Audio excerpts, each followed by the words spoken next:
Live from my backyard in Bellevue, Washington, this is the Podworms Spacecast. The Podworms are 7 lifelong friends who will ask you about your Rolex and then stalk you in the meat department. Welcome to the Spacecast. Well, hello everyone, and welcome back to another backyard episode of the Podworms Spacecast. We are still here in my backyard. The sun has set now. Getting into our summer mood. Yeah, it's still nice out. It's still warm. Maybe in the mid 60s now. The bugs are coming to say hello. Yeah, there's a nice jet stream across the sky. Yeah, it's a picturesque mid to late July evening. The clouds could not be fluffier than they are. No, right they couldn't. Oh no! What do you guys see? Do you guys see any cloud animals that we can? I see a worm. In honor of the Podworms Spacecast. See it? It's I see it too. There it is. Yeah. It's kind of squirming along. And I see, that looks like another worm over there. It's a space worm, that one. There's a lot of worms up there. There's one over here that kind of looks like Stanley, your dog. Oh, yeah. I see that one. You see his legs sticking out there. Yeah. His legs are up on the other side. It looks like Stanley if he were squirming. Hey. Oh. Which is, appropriate. That's his natural state anyways. Well, let me introduce to you the crew we have on deck with us today. We have one half of the Deadly Brother duo, Kevin McCoy. Hello. This is what I do when there's no roll call, I guess. Wow. Can we start the episode over? I hated that more than anything I've ever done. Fly! We have Kevin's spiritual Deadly Brother, Jim Charters. I'm here in spirit. Yeah. Well, would you lead us on like a spiritual journey for this episode? This whole episode? Yeah. What do you want me to do? Yes. Start. I don't know. I'll lead us on a spiritual journey for sure. Sweet. Let's do it. And I'm Andrew LeClaire, the low-hanging Deadly Brother. Hello. Now do you want to be? This is your did I do that? Did I do that? Now you have to do it on every episode. People are going to approach you on the street, just walking up to you. It's Kevin McCoy. Hello. That becomes like the most famous thing I've ever done. The thing I hate the most. That's generally how it works, right? This is going to be great on like the career retrospective when you get on TV. They're doing It was a warm afternoon in Bellevue, Washington. Little did he know his life was going to change forever with that one single phrase. On July. This is mid to late July. This is what I've always wondered, like for these artists who are no longer here, like Bob Barker potentially. Oh, just like imagine like if Starry Night by Van Gogh was like the one painting he did that he's like, fuck, that was bullshit. Like I like all these other ones he's better. Like set it aside, and then afterwards, everyone's like, "That's the best one." Yeah, I feel like that's often how it is. So that maybe reminded me. The other night, I was watching like on YouTube one of the older VH1 behind the music documentaries, and it was about Crosby, Stills and Nash. But that was besides the point. What I kept noticing was that it was like because it was supposed to be for like an hour and commercials. Mm-hmm. And the pacing was so fast because like I'm used to all these Netflix documentaries where like they really take their it could be multiple episodes, it could just be really long, like where they really take their time to get into each like section of like it could be a music artist or somebody's life, right? And this was like watching it on hyperspeed. I was like, whoa, you just jumped like 20 years in the span of 3 minutes. How is this possible? I was like, I couldn't keep up with what was going on. It was really, really weird to see that change. This is from the 90s? No, this is like from probably 2001 or something. Because they're like doing like a retrospective because they're touring again. And I was like, oh, okay, cool. And then I'm like, I can't even follow what's happening because it's too fast. That's crazy that it was set that way because that's like even before YouTube existed. Exactly. Like our attention spans were still like existent. But here's the thing: is I think the phenomenon of having an ongoing docuseries is a relatively new thing, especially with streaming platforms. Because I don't think those kind of shows would have gotten a sustained audience on TV, where every week come back and stay tuned for the next installment of this docu. Well, I think that didn't Ken Burns like start that because he started doing those series on PBS that would go on for like 8 episodes. Maybe. But each of them are like an hour and a half long. It's just easier now because you just go on Netflix and just binge through the whole thing. Exactly. Yeah, I feel like the first time I remember this being a possibility to do a show like that was Lost, right? Where it had like episode to episode, which is not a documentary, right? Uh-huh. But it was like the first time I saw TV shows that had that overarching story that fed into each other, because it was the first thing I ever saw on the ABC website. You could actually stream old episodes. That's right. And their player was the worst player of all time. I remember that, yeah. But it was like the first time I could go click on a website and watch TV. Yeah. Thank you, ABC. They were the real Thanks, pioneers. ABC. You know, ABC doesn't get enough credit. Yeah, for starting this whole thing. When are they going to do a soft reboot of Lost? Lost 2. I actually never watched Lost. I just knew that the ending was shit and people hated it. You are not wrong. Hence the soft reboot that they're going to have to do to that show. Oh, they're and gonna rewrite the ending? When has ABC had a hit show since? I don't think so. I think they're going to they'll bring it back. What, they have, Lost like, 2. Dancing with the Stars. Whole new cast of characters. They go to the same island. Here's the idea. Okay. All right, Kevin. You've obviously given this some thought. It's an island. It's a mysterious island that, of course, no one knows how to get to or get off of. Nope.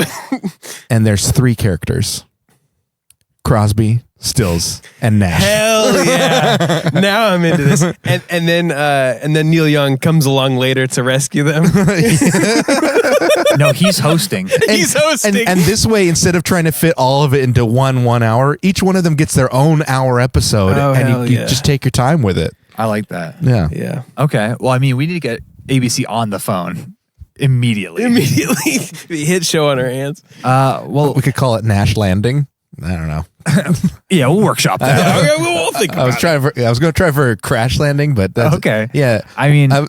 That would be the Dave Matthews one. Crash would be Crash Landing. oh yeah. Oh, yeah. Wait, do we bring the rest of his band on the show? It could be called Yeah. Stills Lost. I mean, yeah, this just Well, you lends said there was itself- 3 parts, so there's Oh yeah, Stills Lost, Nash Landing. Nash Landing, and Crosby's a tough yeah, one. I know. I don't know if I can do that one. I have no idea. Yeah. We'll come back to that. We'll come back to that for sure. While we're thinking about that, let me tell you what we have going on the show today. We're going to talk about my love-hate relationship with Poke. Okay. We are going to play a little round of either or, and we're going to deep dive into Kickstarter to see some of the greatest ideas coming out of this platform today. I'm into it. But before we get into that, quickly, I was confronted ever so abruptly the other morning as I was putting on my shoes by my own partner, who noticed that when I put on my shoes, I go sock, shoe. And she said that she goes sock, shoe. Yeah. Yeah. Like a normal human. So you guys both do sock, shoe. Well, it just depends. Andrew, do you wear socks normally around the house? I will typically not take them off when I get home necessarily. Like I'll just take my regular shoes off, put slippers on, but leave my socks on. Do you put socks on after getting out of the shower in the morning? When I'm going to work, Yeah. but I won't put socks on just to wear them around the house. If I'm putting socks on, it's because I'm putting them in a shoe. Oh.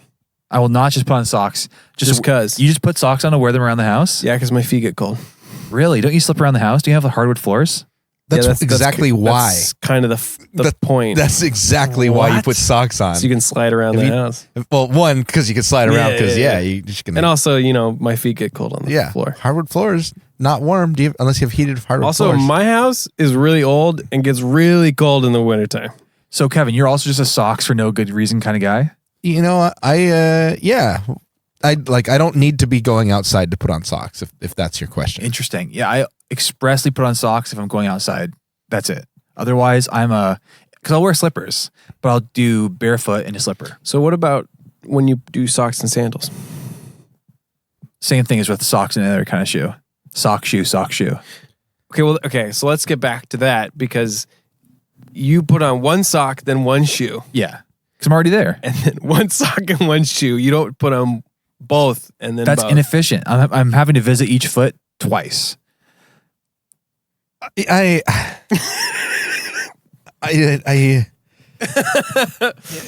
like I hear the words coming out of your mouth. So am I. It's like I hear what you're saying.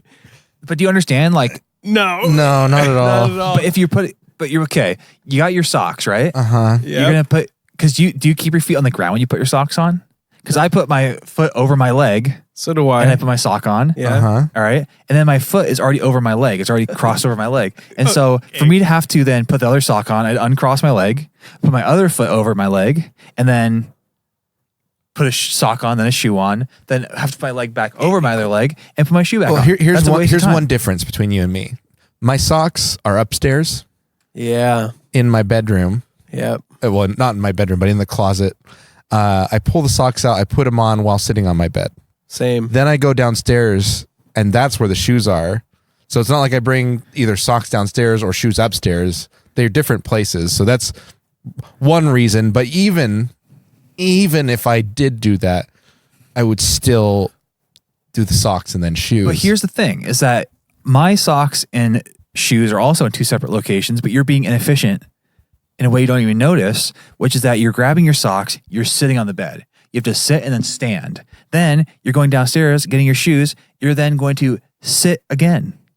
Why not just gather all your necessary items? It's like cooking. You get all your ingredients, you set it down, and then you cook. Instead of like walking all around the house, grabbing, sitting, putting a leg, it's too much work.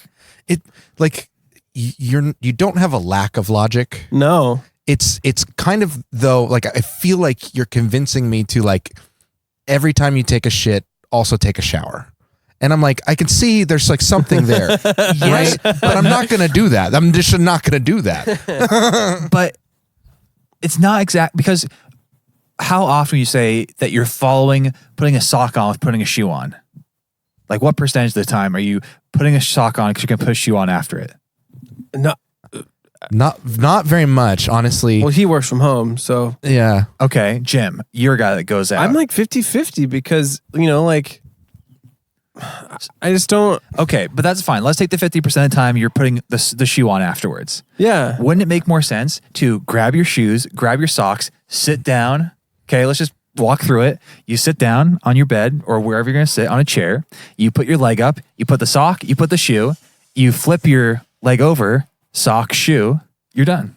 You can stand up. But that doesn't make sense for where I live or where my clothes is located. Let's talk That's about the only. That's see, I see where you're coming from, and I suppose that I could do that if my shoes are upstairs with all the rest of my clothes.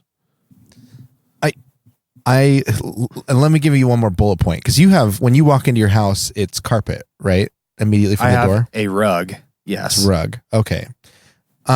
It's hardwood floor directly inside of my house from the front door, which no matter how much you sweep or vacuum, there's still will be something. dirty. There's still something there.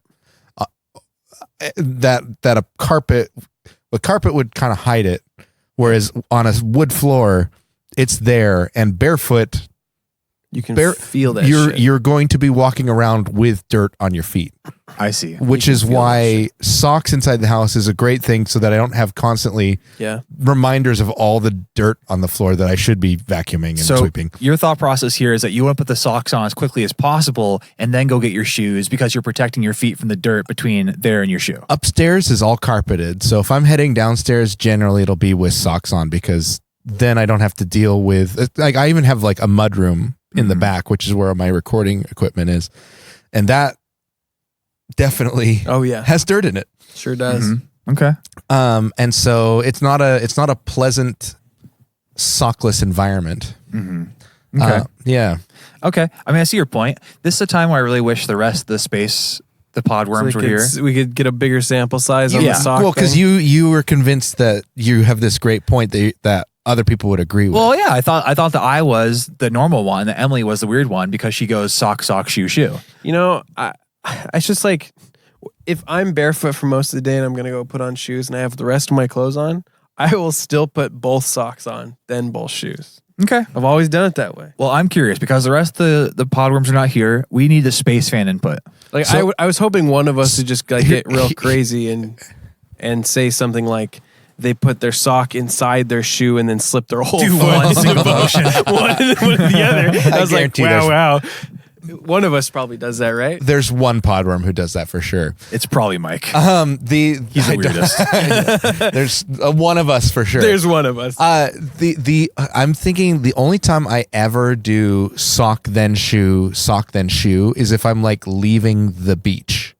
Right, and you clean off the foot one time, yes, put the sock on. You're right, and then immediately into the shoe because you don't want to get the sock dirty as well. And you can use you use the sock to wipe the sand off your foot. Hell yeah! And then you put it in. See, hell yeah, from the outside. That's the only time I do that. You're right. That's the only time I ever do it your way, but it has to do with beach specific moments only. Okay. Yeah. Well, I feel like this episode is going to bring up a lot of controversy because basically everything I've brought. I feel like you guys are gonna have an opposite opinion on. Okay. For some reason, I just get that impression. We're gonna really get into some serious shit tonight. This is like surprise Pikachu face. So you guys like poke? Ever had poke before? I yes, like poke. I have had poke. I also like poke, and that's not what this is about. I like poke a lot, but it actually brought up an interesting thing that for me I'm very anal about, which is that when I eat food, I mentally, the whole time eating my meal, I prepare every bite so I can have a bite of this thing, a bite of that thing, a bite of the other thing. Yeah. And so, the most important thing is that throughout the meal, it's important to get the bite of this, the bite of that. Wait, do you do this too? Sometimes. Okay. Not all the just time. curious. It's funny to me. I've never thought of it. I do See, this sometimes. This is what I'm saying. Yeah. And so for me, it's important to plan it out. So let's just say I have a steak, I have a salad, and I have like a potato. Is that I want to make sure, and this is the most important thing, is that and this is all on like a conscious level at this point. It's kind of just, it's built into me. But I subconsciously determine what the most tasty thing on the plate is. And I figure out what's that thing I want the last taste of my mouth to be. Okay. And Okay. That's in this reasonable, situation, yeah. it's going to be a steak. But I want to make sure I have a good palate cleanser in between like the steak and the salad or whatever. So I might figure out that I want my last bite to be, I'm going to finish my salad.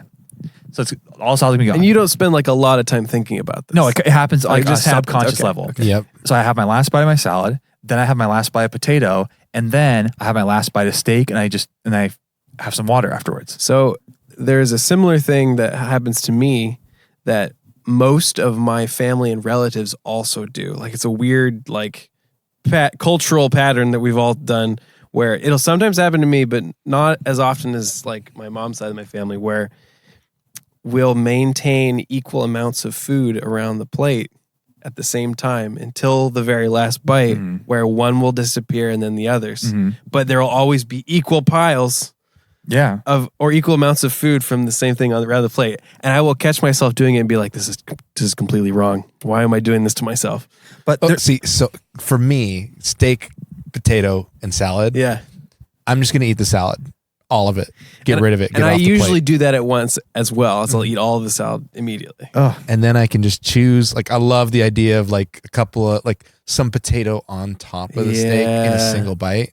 And I'll do that like, because it's easy at like a fancier restaurant where like salad course, then you get your entree that has whatever else. And you put that all together into one bite anyway. And that's fine. And I think that's all good. But I just need the variation in between bites because there's some psychopaths who they'll take their.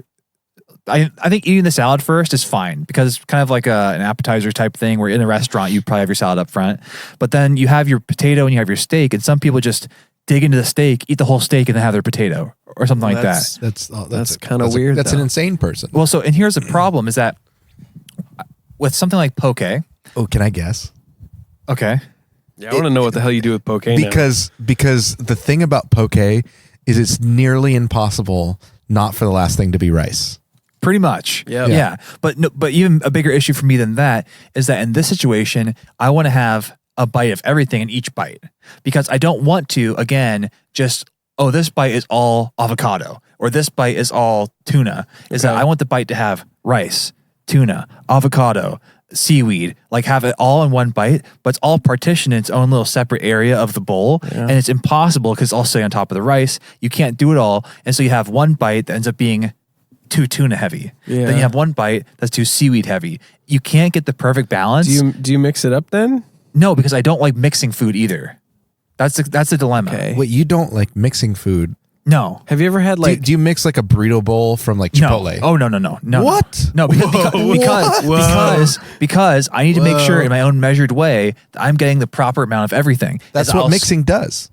But I don't trust it. By definition. I don't trust it. I need to have my portion amount of beans, That's rice, like, Andrew, meat. that's like how cooking works. You mix all the ingredients together and it's an equal amount distributed. I refuse to mix burrito bowls. I will not do it. Do you just not eat bread because you don't know if you're going to have the right amount of flour in each bite? There's not enough egg in this bite. There's not enough sugar in this bite, and there's not enough flour in this one. I make an exception for bread, but on that same note, that if I'm eating, let's say like I made pie, a homemade something with like a chocolate chips in it or something, is that I will look to see like if one corner is too heavy with chocolate chips, I will take a bite off the heavy chocolate chip corner and balance it out with a chocolate chip less corner, and so I get the same kind of ratio. Wow. Like, do you ever like break off something from both sides of the cookie? Yes. Oh my God. I've seen him do that too. Well, because think about it. Sometimes you get a cookie that's all just dough, and then you have one that's got loaded with all the chocolate chips. So you take one bite out of the chocolate chips, one bite of the dough, Andrew, you get the proper ratio going on.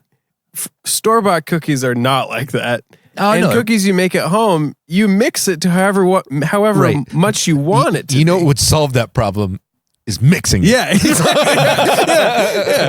that's just so nasty. So I don't like have that. you ever had like, because you're talking about poke in this context. Yeah. Have you ever had like like Korean food like bibimbap where you have to mix it up? I don't know if I have. It's like the rice and vegetables, meat, the sauce you put onto it, and it's in a hot bowl. Yes, I have actually. Okay. And that has to be mixed. Did you eat that separately too? Or did you mix it up? Or what about the yogurt? Sorry, answer this question first. With that, I think you kind of have to eat it together. Yes. I don't know if did you do that? I don't know if I could tell you. I think I tried to get it equal parts.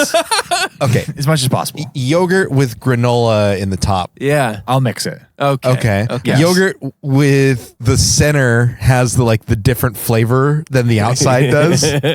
I will not mix it. You don't mix that. What about No. Because the granola is more of a texture than anything else. But you'll mix the yogurt with the flavor at the bottom.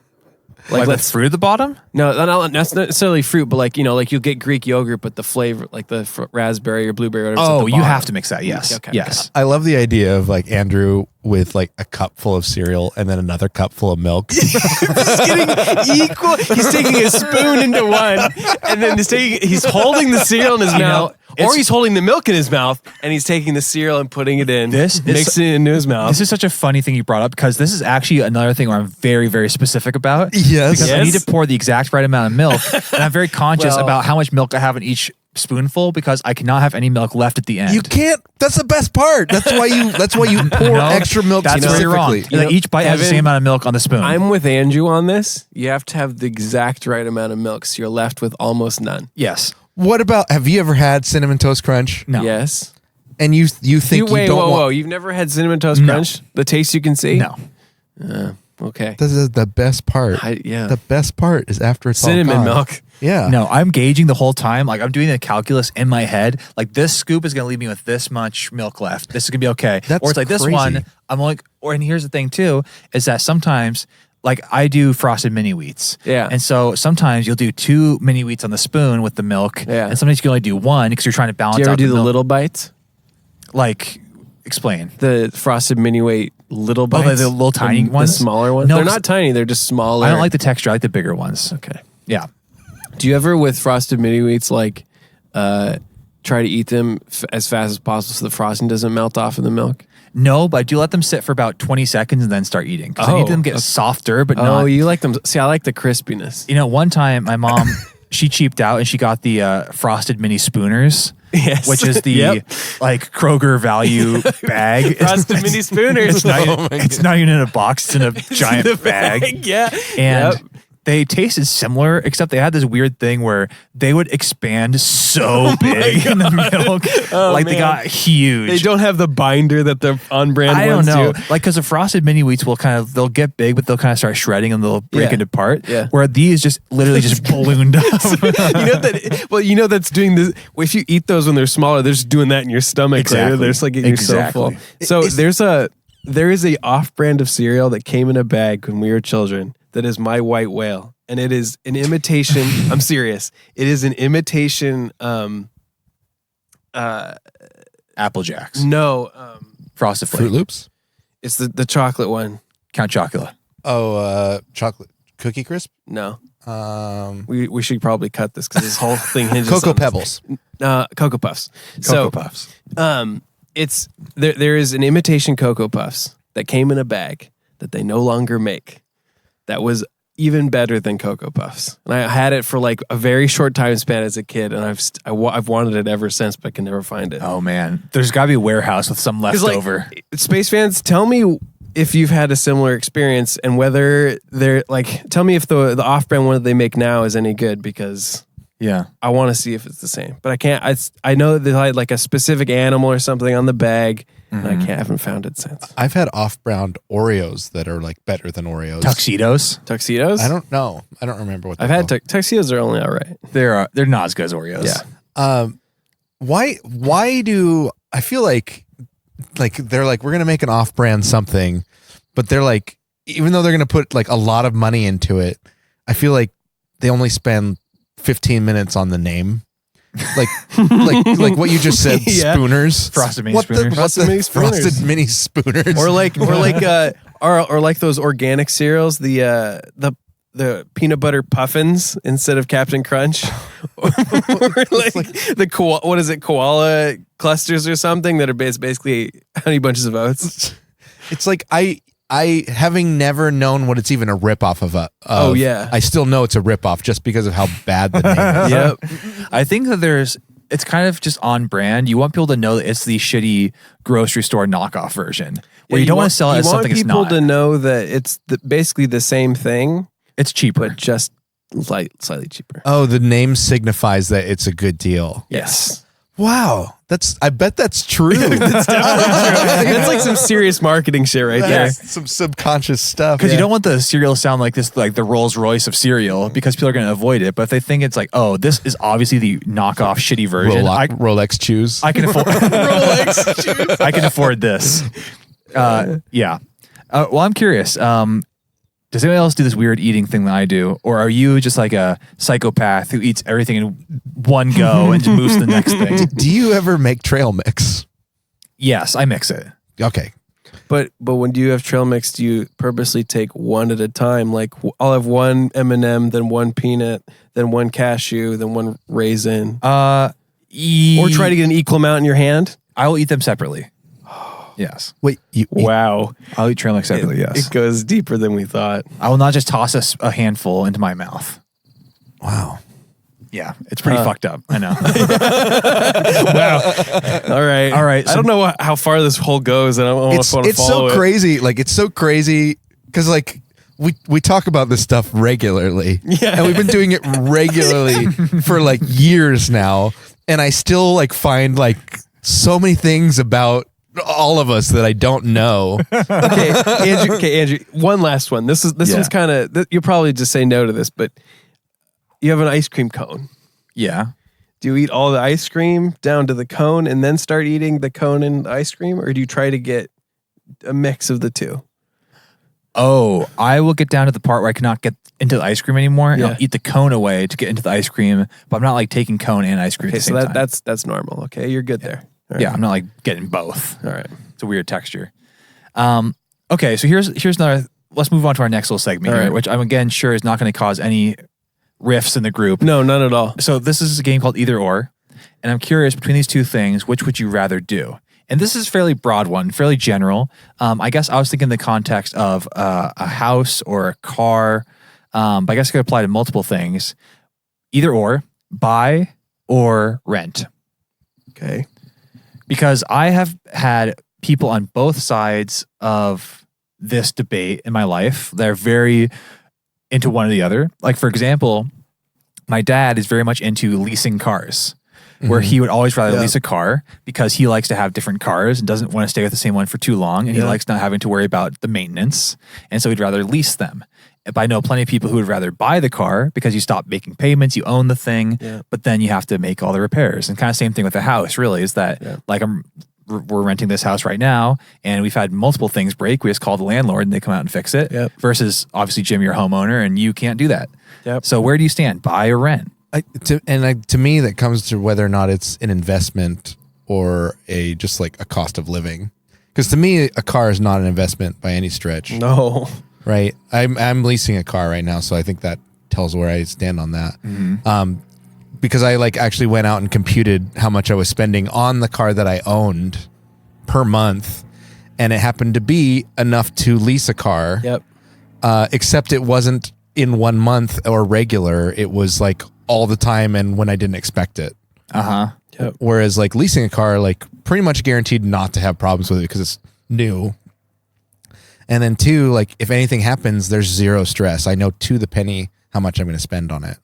Someone even rear-ended me 2 weeks ago, and it was just like 2 tiny holes in the bumper. And we kind of went through this thing, and I was like, went and saw if he should give me any money. And it turns out it's just like all covered by my lease and protection.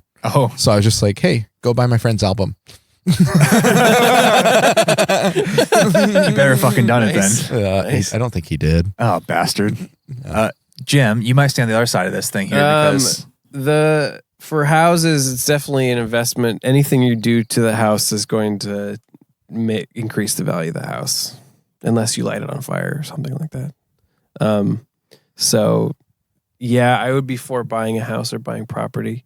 The way I feel about cars is that if I didn't care about as much about what sort of car I wanted, I would lease.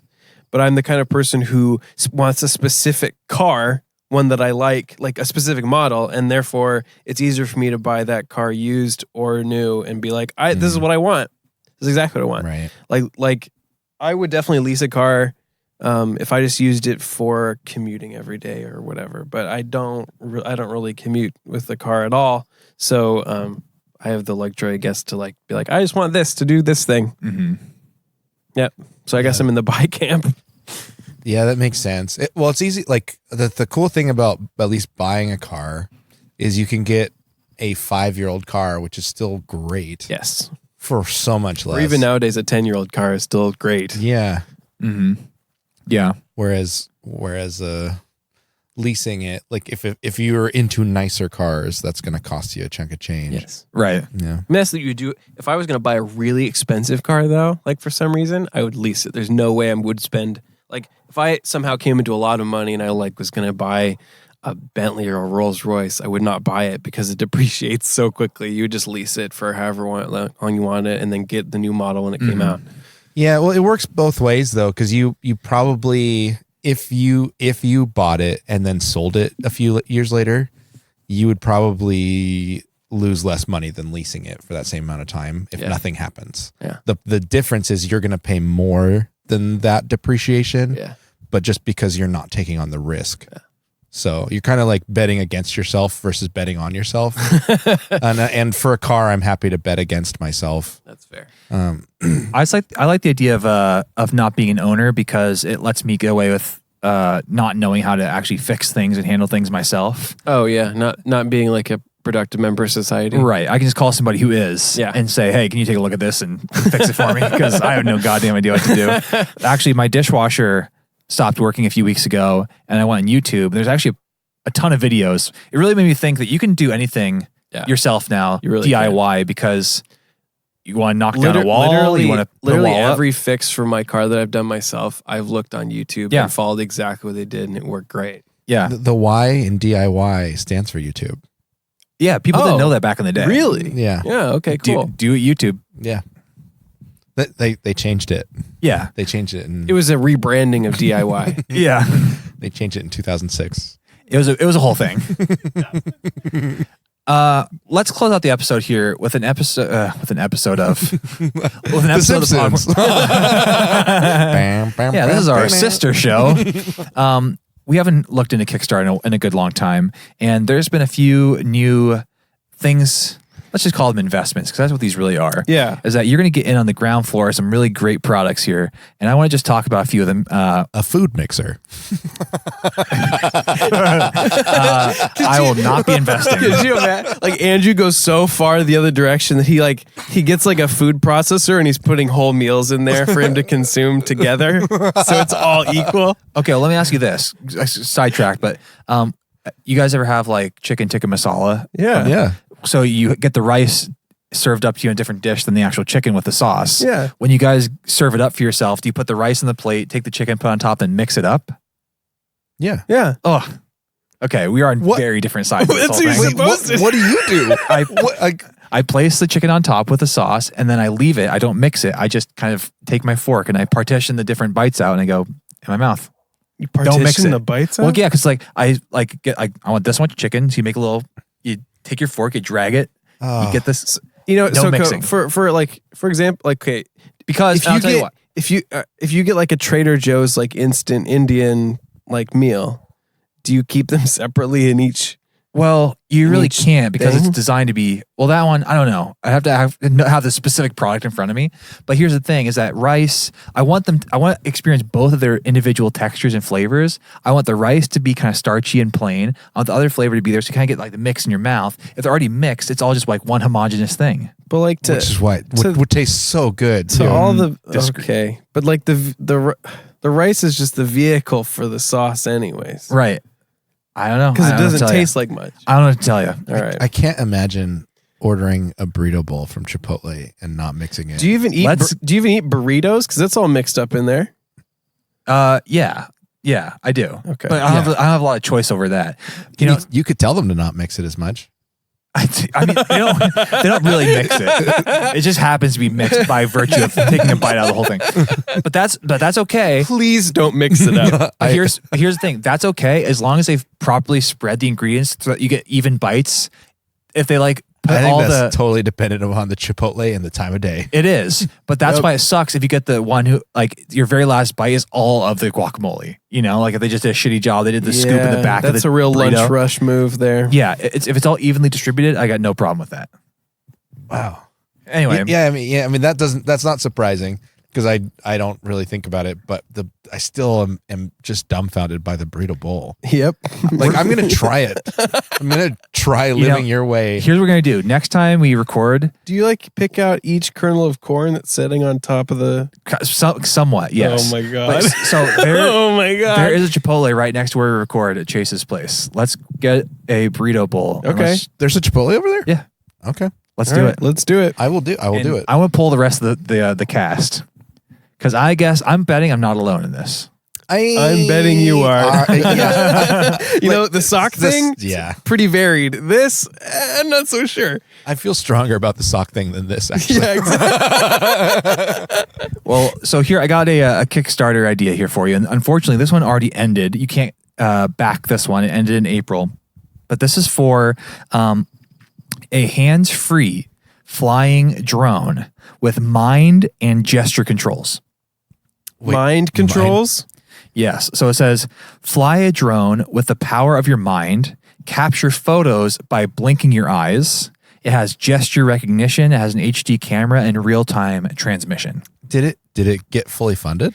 It was trying to get $40,000. It had 17 backers and they got $4,000. So they were 10% of their total goal. They did not make it. How are they attempting to do mind and face gesture I control? guess that's just blinking. Here's what they said. to take pictures. I mean, technically anything that you do is controlled by your mind. Well, so here's what they say. Commanding a drone with brain electrical impulses is no longer a science fiction. Okay.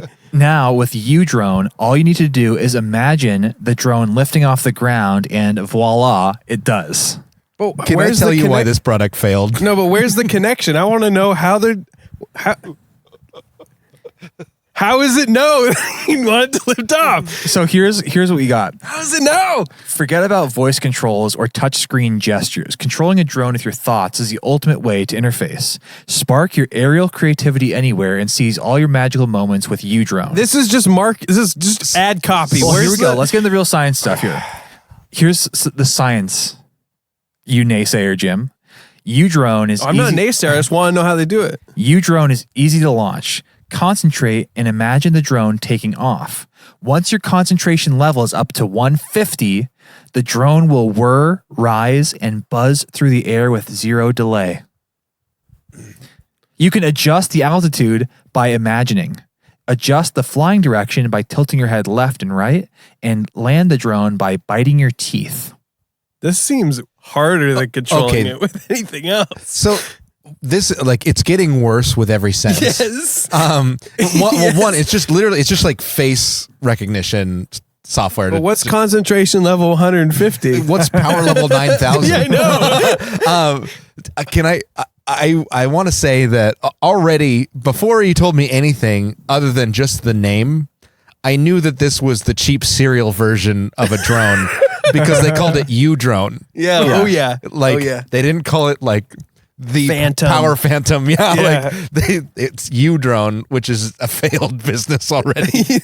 U-Drone. Well, here's how the science works. Okay, can you please explain? The science. I mean, we've already heard a little bit about the science, but let's just dive in deeper. Yeah.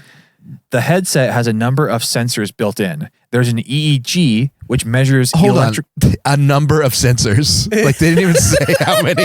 I mean, they don't want to. They don't want to give away their trade secrets here. They don't want to burden the layman with this information. Yeah, it has 2 sensors. That's a number. That's a number. No, it might just be one. Any number of sensors. It measures electrical activity in the brain. There's an EOG, or electro-oculography sensor, that measures eye movements by monitoring the electrical potential between the front and back of the human eye. There's an EMG, or an electromyography sensor, that measures electrical activity in response to a nerve stimulation of muscles. It also has gyros and accelerometers and patented gear built in to amplify signal and squash noise from the finicky brain and nerve sensors. I guarantee it's squash noise in your brain. It's all just a camera that they're trying to interpret those. How will the U-Drone interfere with my spiritual journey? It's so funny because all the wording, here's a section, it says user friendly. You can either control the U-Drone with your mobile device or your mind. It's like, which one would you? Okay. So, or you can use your mobile device and pretend that you're using your mind. If I'm given the opportunity to just fly the drone with my mind, why would I bother with a mobile device? And vice versa, I guess. If you're just going to use the app. Yeah, I might as well just use the app. It's less work. I'm just put a stupid geeky headset. Jim, are you twitching over there? No, I've got a U-Drone. No, I've got the U-Drone. Can't you hear it? Why?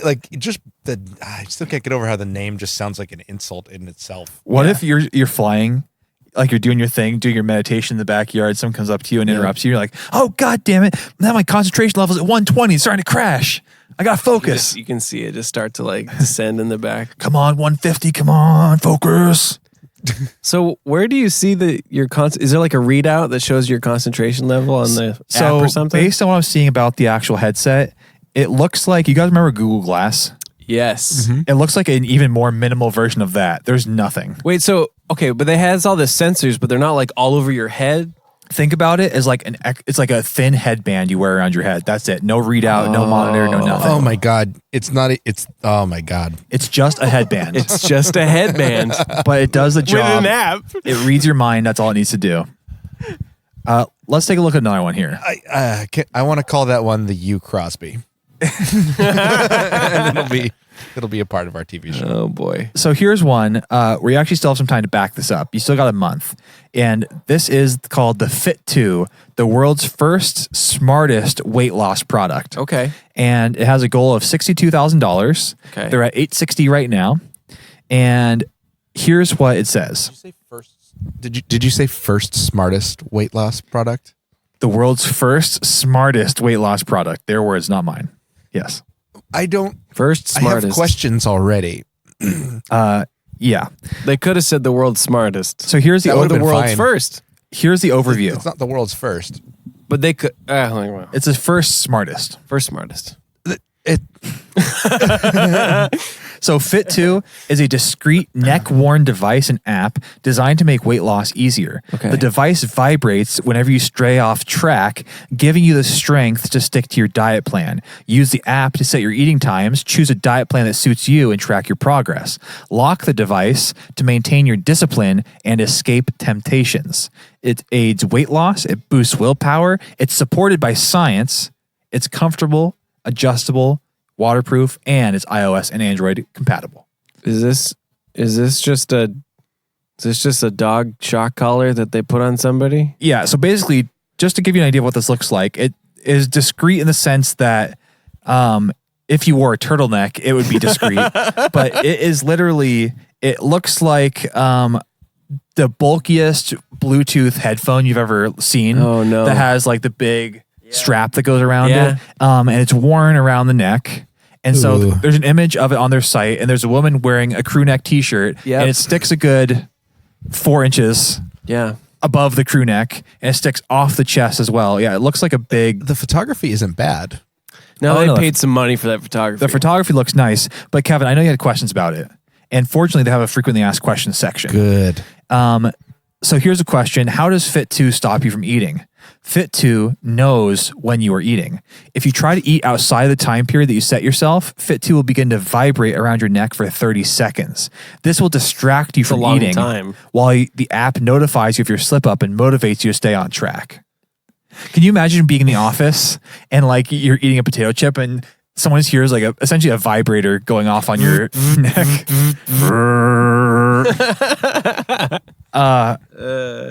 What is the app for? Use the free app to schedule your eating and fasting times and monitor your progress. Receive notification when it's time to eat and time to fast, and get motivation when you need it the most. See, now this doesn't tell you anything about what you're eating during that window of time even. So let's say it's your 30-minute window. You can just fucking chow down. You Right. Just straight donuts. Eat This sounds like eat it a just whole promotes cake. binge eating more than anything else, right? Yeah. Also, does it continue vibrating if you keep eating when it says no? Okay, so sorry, go ahead. I missed that because I was reading something. If let's say it vibrates while you're eating outside of your time range. If you keep eating, you just ignore it, does it keep vibrating? Probably. Yeah, because like, what happens if you're like at work and they're like, Johnson, we need you to stay an hour late, and you're like, shit, now I'm gonna have to eat outside of the allotted eating window. Just deal with it. Yeah, is this thing locked on your neck? Well, Like so how? That's what they mentioned. Yeah, so when I heard you can lock it, I thought you could lock the app, lock your schedule, but That's what I thought it's- immediately. you physically too. lock it. That's what I thought. And so Oh, dear. here's what their frequently asked question says. How does the locking mechanism work? The Fit2 locking mechanism is an optional feature that we recommend for new users or anyone who needs extra motivation. It is activated. They keep saying motivation, by the way. I don't see what's been motivational about any of this so far. It's like, but it's just like motivating a dog not to bark with I guess. one of those collars. It's a positive spin on saying you're locking yourself up. Yeah. You couldn't say, enslave yourself with the Fit2. Like, No, they couldn't say that. It is activated using the app for however long you choose, although we recommend new users to try it for at least a week. It cannot be deactivated. Although you can easily cut through the rope if you decide not to continue. Replacement ropes are available. holy shit, you have to cut through this thing to get it off? Yeah, it locks. Now this to me feels like it might be a safety concern. My God. To me, I don't know how this thing ever got even the ability to be on Kickstarter. Why not just give someone else the code and then they can plug it in Nope, for you? it's locked forever until you cut it. I mean, God forbid the app never has any bugs or glitches that prevent it from being taken off. No, it's just locked for a week, right? The time you determine. They recommend a week for new people. Oh my God. You could be locked in there forever. You could choose a year. But then after that, some electronic thing unlocks it and you can get out. In theory. Dude, imagine you have that thing on for long enough and then you take it off and then you have the compulsion to only eat at these times. And if you try to eat anytime outside of it, you're going to have a negative reaction in your head to that. It's like a Pavlovian like, response. no, I can't eat now. I can't eat now. There has to be. I can't. Why there isn't obviously yet, but I cannot believe that they didn't put in some sort of technology override. Nope. For that. I mean, of just like, oh shit, I forgot my cousin's wedding was this weekend. Maybe in version 2, perhaps. No, version 2 is going to be even more discreet. Yeah. Oh, they had an update 5 days ago. Oh. A big thank you. Thanks to all the backers for contributing. You're guaranteed to receive your product in September. How many, where are we at? I guess they're going through with it. How much money? How many backers? They are at 1% of their goal. And they have a month left. Well, I mean, September's pretty close. Yeah. I think they can do it for sure. This is a winning idea, if I've ever heard one. People are going to use it. Yeah. Well, that's all I have to say about that. Maybe we'll follow up on this one, see if they actually ship them out. It seems crazy to us, right? Yeah. But it is the smartest first. Yes, first smartest. The first smartest. Yeah. And if I know anything about weight loss products, people are going to use them. That's probably true. There used to be a guy who said, "Hey, the Earth is round," and everyone was like, "Fuck that guy, he's crazy." Yeah. But look at him now. Fit too. Yeah, fit too. That man, Christopher Columbus.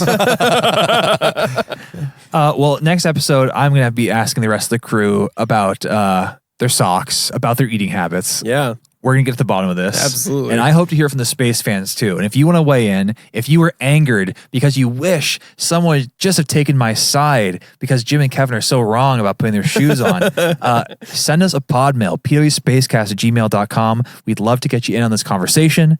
We'd love to have you follow all of our social media at Podworm Spacecast on Facebook, on Instagram, on Twitter. We even have a website, pwspacecast.com. You can see all of our tour dates, fun behind the scenes stuff. It's a good old time. And most importantly, if you like this show, you gotta share it with people you like, people you don't like, enemies, friends, coworkers, family, even a construction worker. I mean, they're out there. You see them. I've seen them. They need something to listen to. What do they listen to? Or how about this? The people who work in mall kiosks, they're all wearing their AirPods in one ear. Yeah. What are they listening to? Should be the Podworm Spacecast. Should be the podcast. Let them know about it. And as always, space fans, until next time, keep swerving and tell us whether or not Bob Barker's alive. Please, for Kevin's sake.